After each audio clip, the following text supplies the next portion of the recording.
nilishakwambia wewe mdomo wako utakupelekea kugombana na watu.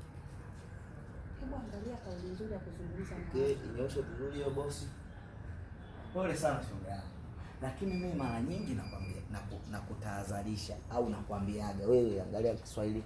Mimi mara nyingi nakwambiaga huo mdomo wako utakuponza. Kuna siku utakuja kupigwa wewe Bianca.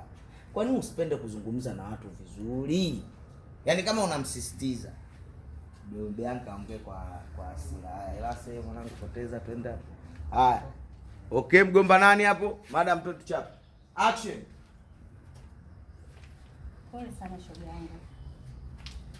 Lakini mimi nakwambiaga huo mdomo wako utakuponza. Jifunze kuzungumza vizuri na watu. Kuna siku utakuja kupigwa Bianca. Mdomo wako utakuponza huo shoga yangu. Hebu bwana nawe niache. Wewe vipi?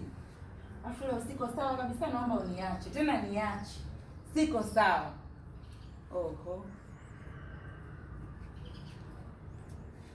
Acha mimi.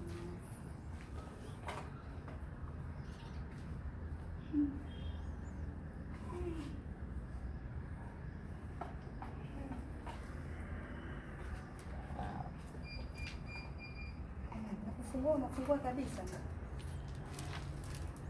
Sana nzuri.